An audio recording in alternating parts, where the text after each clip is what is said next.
लग रहा है सर हार के पीछे कारण एक्सटर्नल है कि इंटरनल है। एक्सटर्नल मतलब कि उस तरफ से देखिए मोदी जी से लेके योगी और ये सब चीज़ें थी। अब मैं अकेला था कि कांग्रेस की सरकार आई तो उन्होंने शिवधाम का प्रोजेक्ट रुकवा दिया और कांग्रेस गवर्नमेंट ये कहती है, आपकी सरकार कहती है कि उन्होंने पैसा ही नहीं सेंक्शन किया था इसके लिए कि वो प्रोजेक्ट कंप्लीट हो पाता। अभी क्या उम्मीद कर रहे हैं कंगना जी से कि सेंटर से पैसा? अच्छी बात, वो भी हमारी ओर से समर्थन उनको होगा, हम करेंगे। वो दिल्ली से सहयोग लेकर आएँ और हम भी उनका पूरा समर्थन करेंगे। इकट्ठे जाने की आवश्यकता है, हम उनके साथ जाने के लिए भी तैयार हैं। पर्सनली आपसे पूछें कितना सीखा आपने इन चुनावों से? मेरे लिए तो बड़ा लर्निंग एक्सपीरियंस रहा। मैं समझता हूँ कि 4,62,000 वोट मुझे मिले हैं और वो लोगों का प्यार है, मेरा एफडी है। आप अभी जब चुनाव हो रहे थे तो बहुत ही हीटेड आर्गूमेंट दोनों साइड से होता था, आपकी साइड से भी कंगना जी के खिलाफ, कंगना जी की साइड से भी बहुत। अब क्या सोचें हम कि थोड़ा आप भी साथ मिलके काम करने के उसमें हैं कि? मैंने तो कही दिया, आपको पहले क्या दिया। उम्मीद करते हैं वहाँ से भी उतनी विनम्रता मिलेगी। अब हमसे तो मिलेगी, वो तो उनसे मिलेगी नहीं मिलेगी वो तो आप तय करेंगे, आप उनसे पूछिए।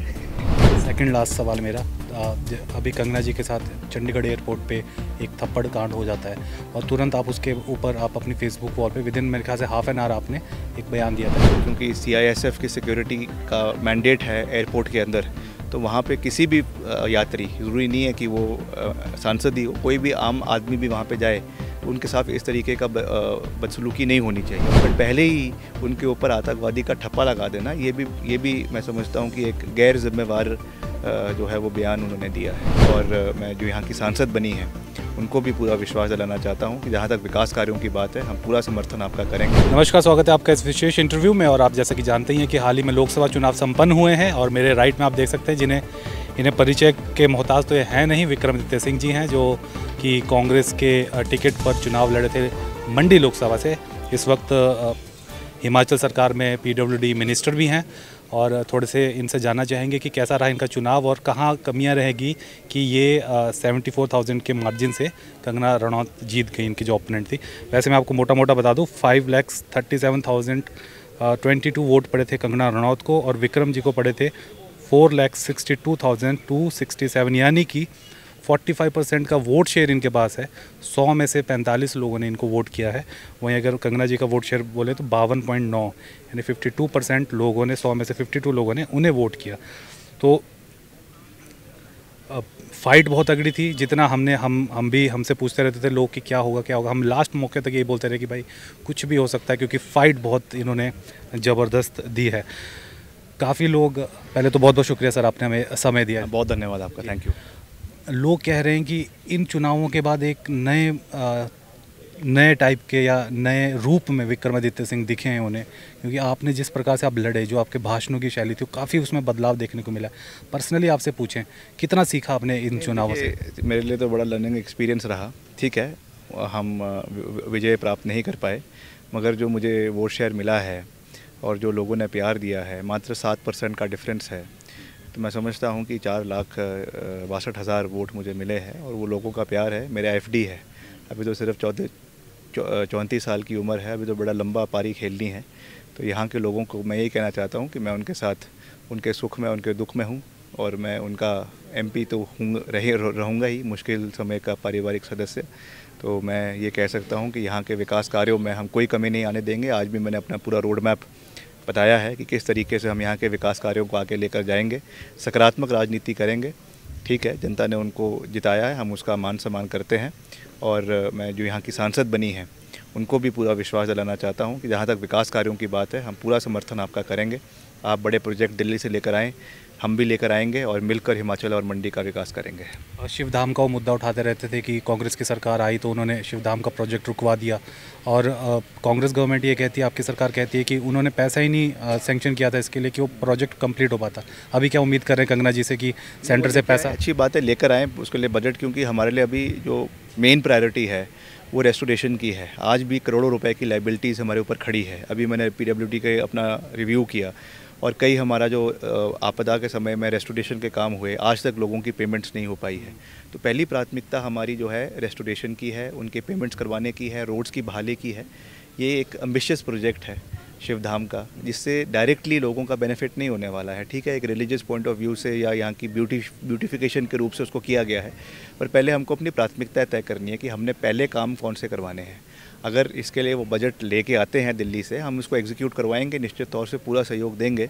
बट एट द मोमेंट जैसा मैंने कहा, हमारी प्रायोरिटी नंबर 1 जो है वो यहाँ की सड़कों की बहाली, यहाँ के जो रोड कंडीशंस है उसको ठीक करना है, और उस पर हम लगातार कार्य कर रहे हैं।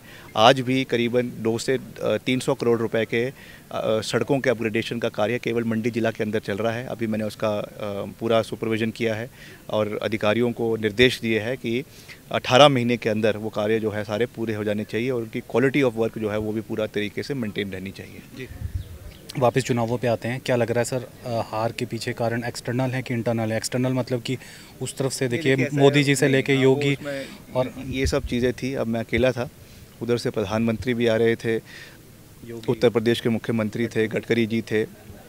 हमने इन चुनावों को लड़ा, पूरे दमखम के साथ लड़ा और अच्छा वोट शेयर लिया है। ठीक है, मात्र 30,000 का फ़र्क है, 30,000 35,000 वोटों का फ़र्क है, तो उसमें कोई बड़ी बात नहीं है। वो तो हर बूथ से अगर आप देखें 200 बूथ है और 2,000 बूथ है, 15-15 वोट हर बूथ से इधर से उधर हुए हैं, तो ये कोई इसको रिकवर करना कोई बड़ी बात नहीं है। हम आने वाले समय में लोगों के साथ खड़े रहेंगे, लोगों के दुख में खड़े रहेंगे और आगे देखेंगे। तो चुनाव तो चलते रहते हैं। 2013 में 12 में जयराम जी भी यहाँ से 1.5 लाख वोटों से हारे थे, तो हम तो तब भी जो है केवल मात्र 62,000 का डिफरेंस रहा है, 70,000 का डिफरेंस रहा है। तो ठीक है, हम उसको एक्सेप्ट करते हैं। हम हर उसके तय तक जाएंगे आने वाले समय में, कैसे उसको इम्प्रूव किया जा सकता है। मगर जैसा मैंने कहा, ये मेरे लिए एफडी है, फिक्स डिपॉजिट है जो मुझे वोट शेयर मिला है, और ये आने वाले समय में ये पे करेगा, इसका मुझे पूरा विश्वास है। जी, आप अभी जब चुनाव हो रहे थे तो बहुत ही हीटेड आर्गूमेंट दोनों साइड से होता था, आपकी साइड से भी कंगना जी के खिलाफ, कंगना जी की साइड से भी बहुत। अब क्या सोचें हम कि थोड़ा आप भी साथ मिलके काम करने के उसमें हैं कि? मैंने तो कह ही दिया, आपको पहले ही कह दिया कि चुनाव ख़त्म हो गए हैं। यहाँ की वो सांसद अगले 5 साल तक तो अब इलेक्टेड है ही है, तो जो भी हमारी ओर से समर्थन उनको होगा हम करेंगे। वो दिल्ली से सहयोग लेकर आएँ और हम भी उनका पूरा समर्थन करेंगे। गट्ठे जाने की आवश्यकता है, हम उनके साथ जाने के लिए भी तैयार हैं। हिमाचल के हितों के लिए हम कुछ भी करने के लिए तैयार हैं, तो हम विनम्रतापूर्वक काम करेंगे और हिमाचल के हित और मंडी के हित और कुल्लू मनाली के हित और पूरे संसदीय क्षेत्र के हित और पूरे प्रदेश के हित, उसको साधने के लिए जो भी हमें करना पड़ा है हम पूरी मजबूती से करेंगे। आप उम्मीद करते हैं वहाँ से भी उतनी विनम्रता मिलेगी? अब हमसे तो मिलेगी, वो तो उनसे मिलेगी नहीं मिलेगी वो तो आप तय करेंगे, आप उनसे पूछिए।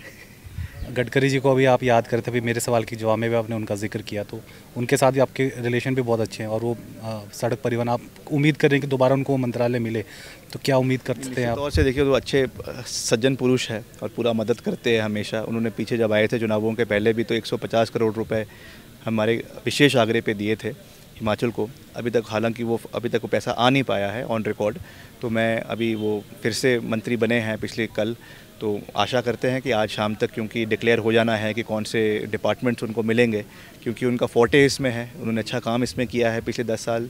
तो आशा ये है कि फिर से उनको यही डिपार्टमेंट्स मिले ताकि हम उनके पास फिर दिल्ली जाए, बधाई दें उनको, और जो काम हमने हिमाचल में पेंडिंग पड़े हैं वहाँ से पूरा सहयोग हम केंद्र से हिमाचल के लिए लेकर आए। सेकंड लास्ट सवाल मेरा, अभी कंगना जी के साथ चंडीगढ़ एयरपोर्ट पे एक थप्पड़ कांड हो जाता है और तुरंत आप उसके ऊपर आप अपनी फेसबुक वॉल पे विदिन मेरे ख्याल से हाफ एन आवर आपने एक बयान दिया था कि ये दुर्भाग्यपूर्ण है। तो लोग कह रहे हैं कि आप एक तरीके से मेच्योरिटी दिखा रहे हैं, लेकिन उसी बयान में उन्होंने आगे, कंगना जी जब नेक्स्ट डे अपना बयान जारी करती है, नेक्स्ट दिन उसी दिन शाम के टाइम, कि मेरे ऊपर ऐसा मेरे साथ हुआ, और उसको आतंकवाद और उससे जोड़ते हैं कि पंजाब में आतंकवाद बढ़ रहा है। उस बयान से आप सहमत हैं? नहीं, देखिए मैंने ये ज़रूर कहा कि मैं जो भी वो हुआ इंसिडेंट बहुत अनफॉर्चुनेट है, उसकी हम कड़े शब्दों में निंदा करते हैं। और क्योंकि CISF की सिक्योरिटी का मैंडेट है एयरपोर्ट के अंदर, तो वहाँ पे किसी भी यात्री, ज़रूरी नहीं है कि वो सांसद ही हो, कोई भी आम आदमी भी वहाँ पे जाए तो उनके साथ इस तरीके का बदसलूकी नहीं होनी चाहिए, और ख़ास करके एक महिला के ख़िलाफ़ उसकी हमने निंदा करी। मगर मैंने साथ में उनके बयान पे ये भी कहा कि किसी भी व्यक्ति को जो है वो आतंकवादी कह देना ये भी सही नहीं है। बिना कुछ सोचे, बिना कुछ समझे, उसमें SIT का गठन हुआ है, उसमें तफ्तीश होने दें और उसके बाद दूध का दूध और पानी का पानी होगा। बट पहले ही उनके ऊपर आतंकवादी का ठप्पा लगा देना, ये भी मैं समझता हूँ कि एक गैर जिम्मेवार जो है वो बयान उन्होंने दिया है। लास्ट सवाल मेरा, क्या लगता है कि अभी जो केंद्र में हम देख रहे हैं कि बहुत ही एक मजबूत स्थिति में विपक्ष इस वक्त है, और बीजेपी जो है, जो अपने दम पे अभी तक सरकार बना रही थी केंद्र में, वो घट के उनकी सीटें हो चुकी हैं। वो अब बहुमत का आंकड़ा उन्हें अपने सहयोगियों के साथ पार करना पड़ रहा है। तो क्या कांग्रेस में एक नई ऊर्जा का संचार हम आने वाले भविष्य में देख सकते हैं? और जो लूप होल्स आपके अपने संगठन के अंदर हैं, काफ़ी ज़्यादा काम करने की ज़रूरत है, अब उसमें एक पॉजिटिव तरीके से आप लोग आगे बढ़ेंगे?